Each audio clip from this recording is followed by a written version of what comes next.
All right, we're back. We're back now working on a 1968 C10 in bright white. It's going to be the 6-liter model right here. Automatic transmission, positive rear end. Not this week. Not even soon. But we're going to make it happen best we can, quick as we can. So I videotaped getting this off the trailer, pulling the trailer out, taking it off, bringing it all in. I figured for sure I would do something like maybe, I don't know, drop a piece of glass or something. But it was uneventful. So I'm not going to bother you guys with all that, although it's a lot of footage. I was just looking for content. Anyhow, that's not important right now.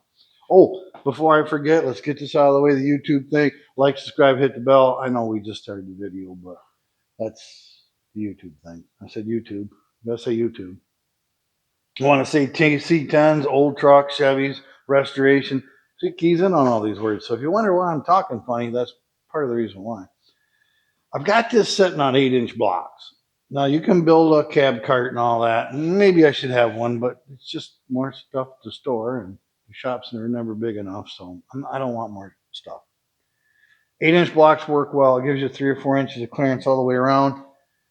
With a homemade or even a purchase, it doesn't matter, step stool, you can really get a good view of the roof, good working conditions. You can actually get down here and do a little work. It's right in your face. I like the height. Excuse me, every time I turn the video on. The front, again, same thing. You can get right here. You can get in and work on this front lip. This is the time. If you had an engine and all that in here and a hood, or take the hood back off, you'd have to do all this is the time. This dash is like right in my face. So we're going to be working on that sometime soon. That's pretty much the order that I work on things, in case any of you wonder. I'm excited, and I know there's some of you, okay, at least one of you, that wants to watch these rockers be put in. I'm a little, I don't know. I'm kind of excited to do it, but I'm a little nervous to do it. But what I want to work on is paint season doesn't last long. Spring and fall, I don't have a paint booth. I mean, the whole outside is my paint booth. But trying to stay away from bugs. So being that we're here and we have the roof in our face, it's a good time to get this going. I might be able to put some paint on it, or at least get it in primer before it gets too cold. I don't spray paint in the shop in the winter. I keep it closed up for the heat. So I'll show you some of the things that we're going to work on with that. You've seen some of this in other videos, but every truck is different. So let's get you in here and show you what we're doing. Get this going today. Get some more work done. So the first thing I noticed is the roof is in pretty good shape. Get you a little closer. But walking past it, I noticed there's a little dent right here. I'm quite sure you're not going to see it because it's just a ding. And you can't put a block on the inside in order to, dolly, hammer it. But if you just work around it on the high side, that little dimple will tend to come up a touch. But most important, you just don't want a ridge around it, a mushroom edge, so that when you just do a skim coat on top of this roof, you can take care of that little ding. But I do try to massage it a little, get it softened up, and it works. So we up on the roof. I'm gonna get you up higher. We have a lot of this. You can see this spot right here. They're kind of like my truck, and I don't know what causes this to happen, but you'll get these rust spots. It looks like hail. This one's not as bad as mine was. The 71, that was horrible. But they just get, I don't know, stone peck. Can't imagine what comes up here. But they do have these little pecks on them. Now, you could strip the whole roof to metal, and I'm good with that if you want to do that. I don't like doing that. There we go with the flashy lights again. Unbelievable. I don't think this camera likes my LEDs. So I take every one of these spots and I feather them way out, and I'll show you how I feather those. And then whatever little rust dots still left in the middle, stained metal, I'll use rust converter just because I'm paranoid. So let's show you the rest of this roof before we get working, so you know where we're headed. Yeah, it's rough. It's got issues. It's back seam. I'll show you how we're going to do that. That's imperative that you do that in a fashion like me. There's no sealer in that whatsoever. Just two pieces of metal. I don't see anything in there. That goes down forever. It looks like just a little paint, but we can't leave it like that. But addressing the roof today is all these little spots, and I'm gonna get them worked out. And that front drip edge will have to be seam sealed, and we've done that on my Spanish Gold truck. This is a little different. Every truck's a little different. I don't know how well I covered that, so let's get you around here today and get some good coverage of how this is going. Maybe we'll get rid of the flashy dude.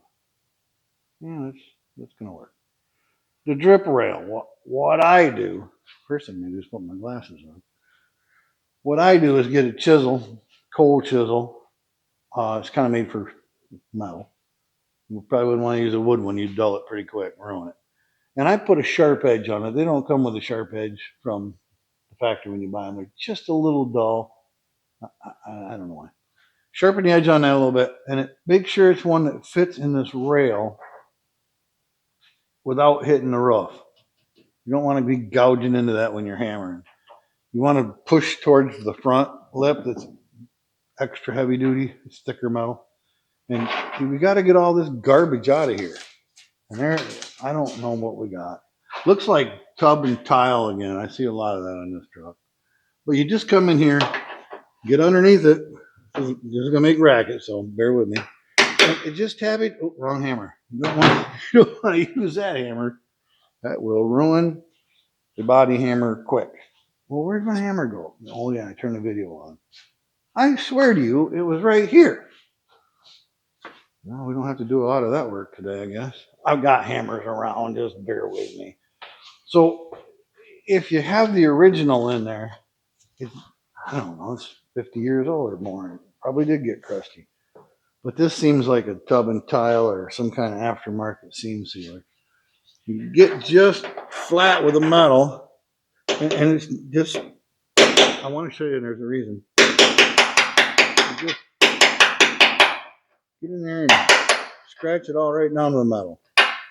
Don't gouge in if you don't, you try not to.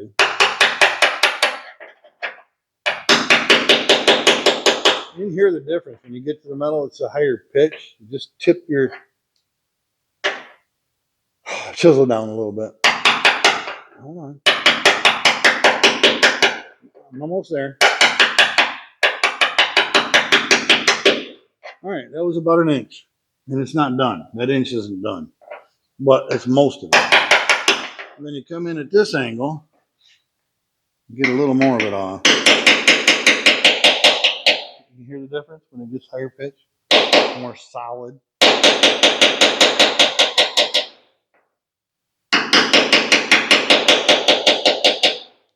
And I just run a few scrapes across it.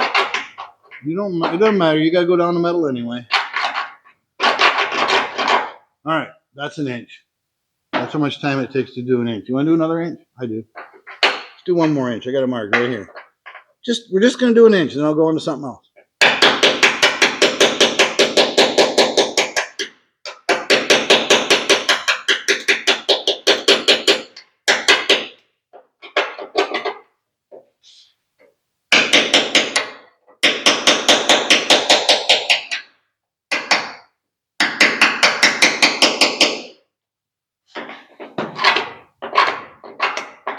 All right, that's another inch. So you have some idea how much time it's going to take. All part of the job. But I'm happy to see no pinholes, no severe rust. Actually looks pretty decent. I'm looking for the good stuff on this truck, and I'm finding some. I usually take and just scrape the paint right off the top, all of it. Because if you don't, all the paint chips are going to be something you have to fill or sand anyway. You run that across there and save yourself some sandpaper. I don't know. I'm Mr. Cheap. What's a piece of sandpaper? $3? I don't probably. I'm joking, but it probably is. I know I told you it's going to stop, but I get addicted to this stuff. I like cleaning. Well, if something's really dirty, then you can see the progress. That's what I'm all about. I enjoy seeing progress. So as you see, I've done about 10 inches of that. I could videotape that for a half hour if you want, because it's fun. Another good thing on this truck, and I don't know the detail you can see, but this front edge was one piece of metal GM used, and this corner was another piece, and this side is yet another piece. And what they did was they bent this in and bent this in. So when these two pieces of metal came in together, this is going to be very important. I'm going to reference this a lot in the future. This piece of metal has a dent or bend in it that fits. How do I do that? Basically, it fits over each other and leaves a flat level line. And those two pieces of metal are overlapped. Yeah, I'm going to talk a lot about this. So here's GM. It's overlapped here. When they came around, they did the same thing. They took their press and they put a bend in this corner metal so that the side rail would come in flush.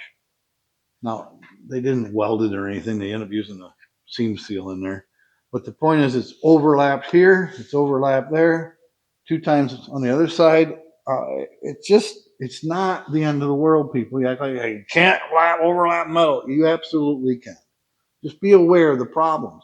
This here a lot of times gets water between it and those will rust jack apart and you can't get in there to clean them. You take razor blades and try and clean out best you can. This one has not separated. It's nice and tight. I'm actually impressed with the 68 that is as rusty as this one that has those right together. Very nice. No work needs to be done on them whatsoever. Just clean them up. We're going to be able to seal in there. I mean, I'm going to wire and tell you all that. But when this is done, you come in with a wire wheel this all out, get her down to metal, get all that grime out of there before we go to the next step. We're not just working on drip rail today, so I'm not going to focus on this. But cleaning this out is my next project and working on this roof. So you're up on the roof pretty good, I guess. I can't move you around a lot at this height. But here, it's a little better. We're working right here. I'm going to get you closer. When you take these little pock marks and you want to sand them out, you should get the original mark, which is this black spot here. And you just take your sander and just keep working it down the metal until you get all that grime out of there. And then when you feather your paint out, you want to be able to see the different colors of what was applied before. So we have base metal, we have some kind of red oxide primer, or I don't know, maybe it was a thin coat of filler primer, I don't know. And then the next one is a different, more rust colored primer, and then your paint. So the more you have that feathered out, the smoother this is going to look. And then we're gonna do just a skim coat over this because you can just feel it. If you sand it long enough, you could probably make it disappear. But that's what we're looking for on every one of these marks across this roof. And I'll show you how we accomplish that goal. I generally get up on top, and if you want to see some more of this, I'll get a better camera angle. We got that clear coat flaking that we always have right here. And this is our rust spot right here. We want to get this rust spot clean metal like this other one. All I do, take my random orbital sander, and we'll get that out. I do take it on the edge, which is a bad habit. Lean it in and kind of get to the metal first, and then feather it out. It's probably the wrong way to do it, but it's how I do it. Wow.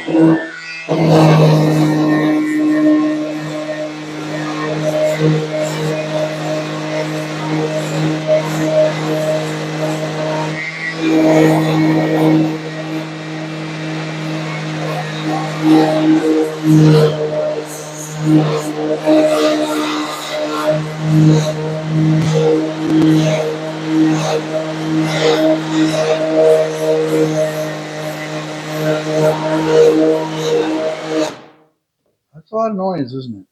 Not bad. Still got that clear coat issue, but some of that sticking good and some of it's got a ledge. That one's a little worse than this one.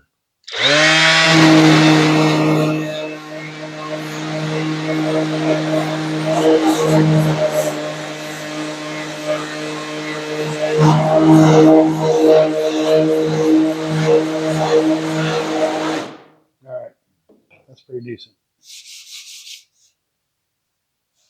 I'm going to feather that one out a little more, but just to kind of show you, that's how long each of those take. Get you in there and look at this one. Each one of them is different. This one was a little rustier. It's got a bigger stain. This is the better feathered side. This is a little steep. This is terrible. I need to get a little more on this side to get it feathered for my skim coat. But that's good enough to go around and find all these spots. This is just clear coat. Get each one of these cleaned up. Takes that much time. It's not bad. Sand over the whole thing, kind of get it level before we skim coat it. Again, we're not going to paint any of this until we get the whole roof done and we get that front edge all figured out, because obviously your paint goes over all that. You have to get in this ridge, and I don't think that's original sealer in there, but I don't know why I'm worried about that. That's the job at hand. Oh yeah, in case you didn't see it, that's the job at hand. Get this top work done. I know we've worked on these before, and you know we're gonna work on them again. Another truck, but this is the 68. This is what we're after. I want to work on this back a little before we go. Again, sorry about all the noise, but hey, power tools are way better than too much elbow grease. I get wore out. I think I always did. It just I notice it more. Again, we could chip, and we probably should, and scrape a lot of these bubbles off first. Just takes a minute. I have a scraper, but I kind of like that. Now this is sharp. I shouldn't use it because it could gouge in, but I don't think a little gouge is gonna hurt this much. Something I haven't mentioned too, for those of you who are, cost, price conscious people, sandpaper is, to me, it's kind of expensive. It doesn't last that long for as much as it costs. And I can afford a little sandpaper, just a little. I can't do it. It seems like a waste of money. Use it for 10 minutes and gone, done. I think this is satisfying work right here. You can sit here and you're starting off with some cruddy, which is what makes it fun. So I keep turning you down. You can't see me. You want to see me? I don't know if you want to see me. I can't see you. To me, this is fun. It's like for a minute, yeah, I'm gonna have to fix that scratch. You guys seen that? Dang it! More work. You're gonna see that scratch longer than you are thinking right now. This is like my part of being a dentist. I get in here with the little tools, and clean out between these two teeth. I don't know. It seems like the same kind of thing. So just a bunch of time doing that. Just getting the excess paint off. I don't have my gloves on. Now I'm gonna have to wash my hands again. All we're doing is getting the loose stuff off.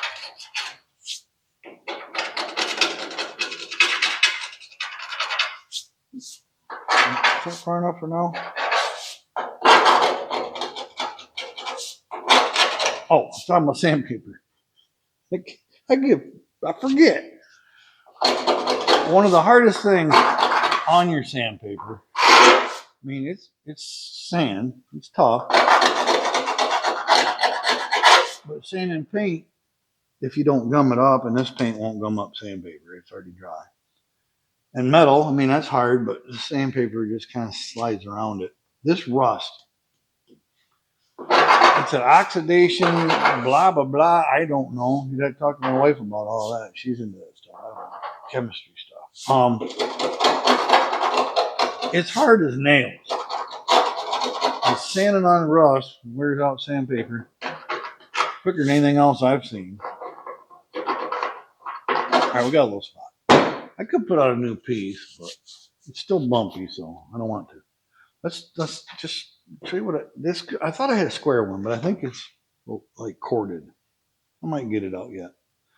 This battery operated one's kind of handy is all. It's a little heavier though.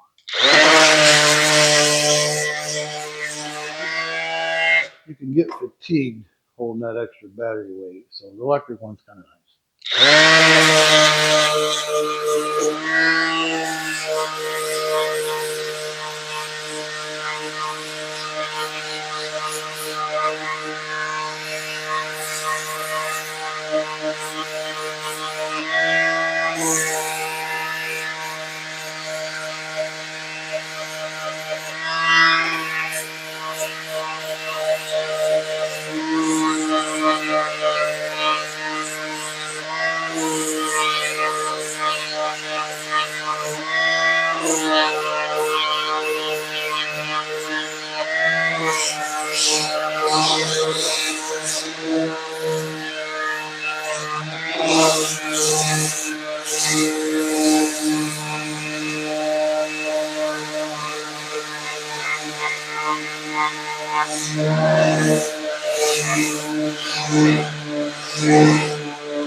I was getting to something here. As I sanded up this seam, I kind of noticed that dent again. And I thought I'd sand it some more to show you.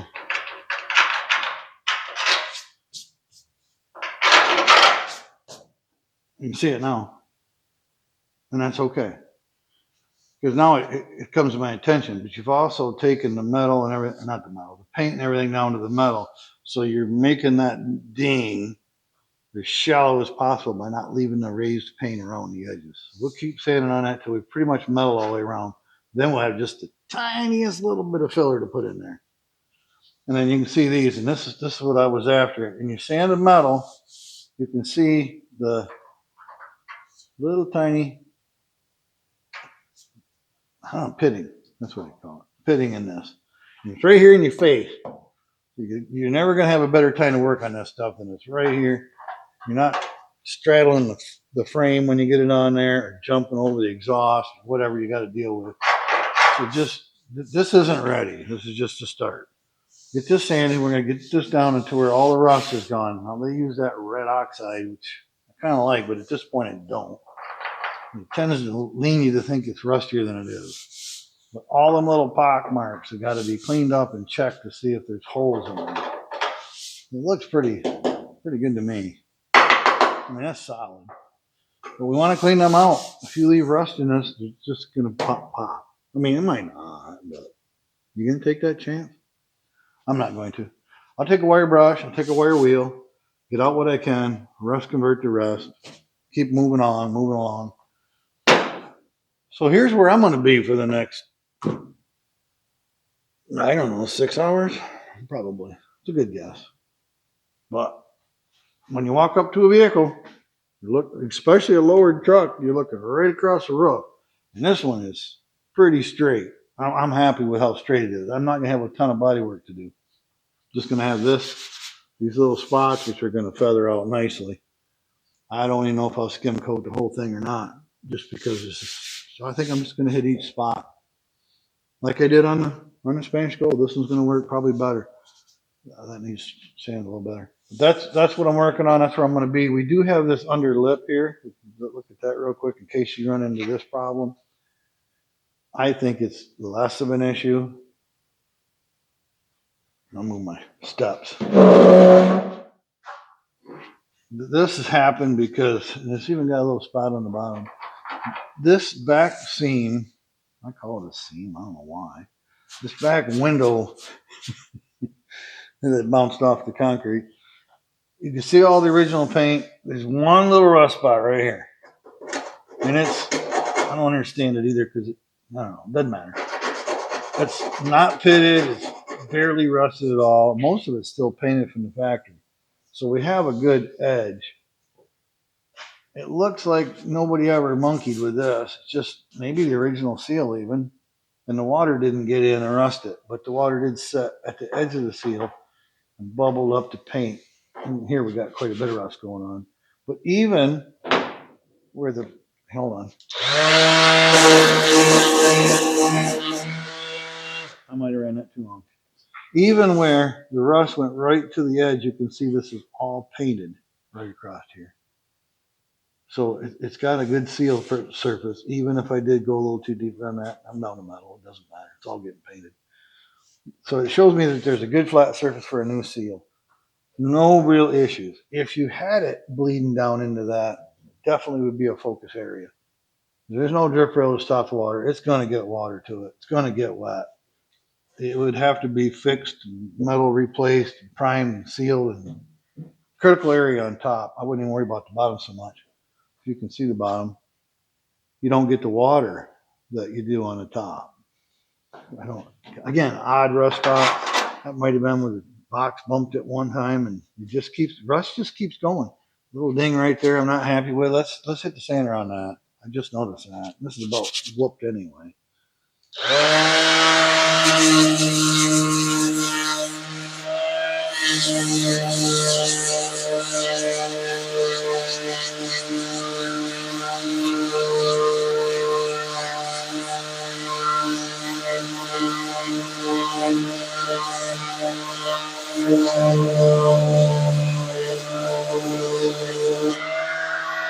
See that dent? I never noticed that before. So something dinged it right here.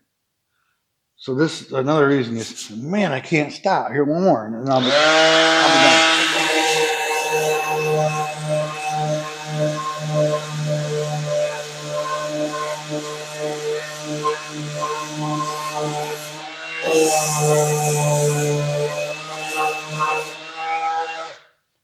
Little thing right there blew right in my face.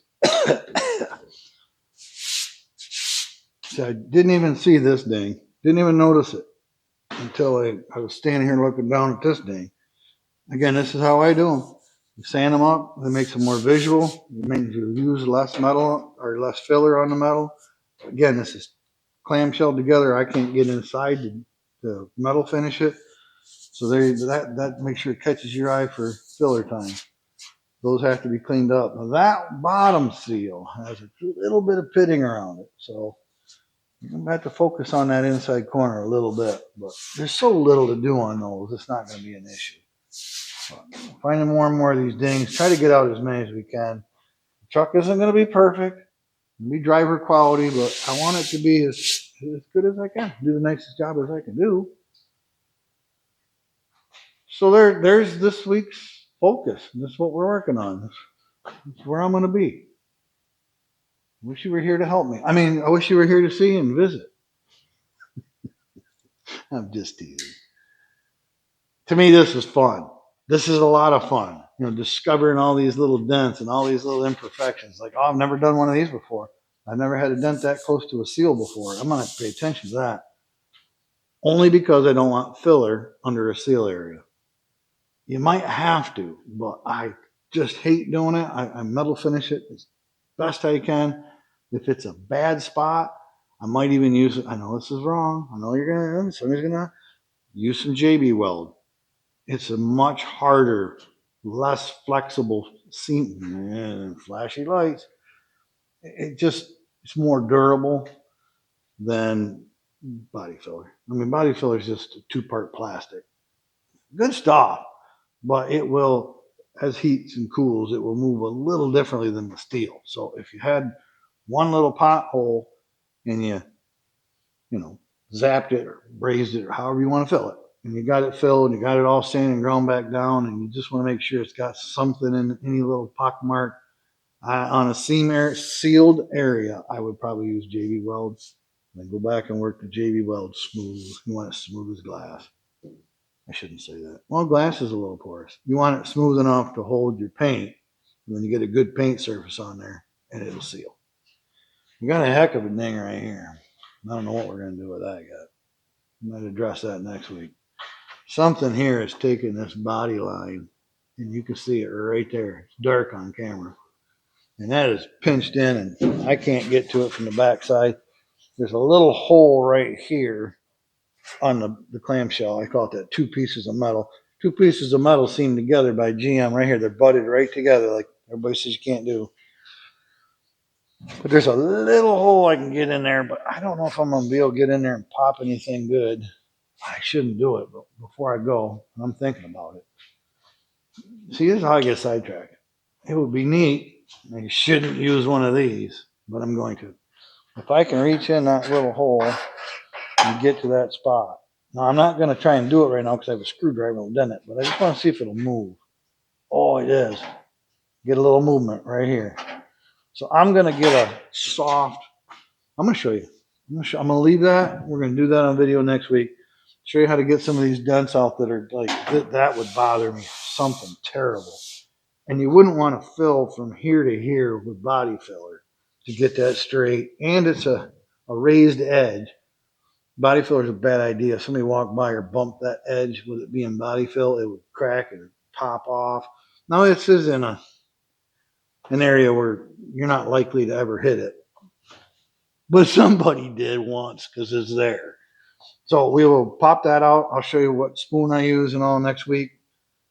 It probably won't work because it'll be on camera. But I'll save that for next week. I'll just focus on this stuff. I'm enjoying this. I think this is fun. So get out there in your garage and get it done. If you don't have a truck yet, pay attention to these things. It might help you out. Nobody showed me. I did it by error, and I made plenty of errors. Plenty, uncountable amount of errors. I do have an old guy friend of mine. He's taught me so much. Anyhow, I don't know.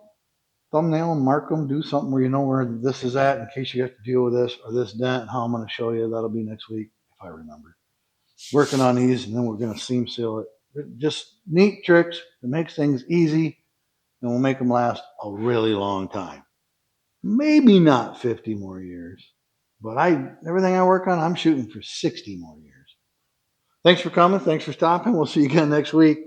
I'll be working on something out here, that's for sure. See you guys.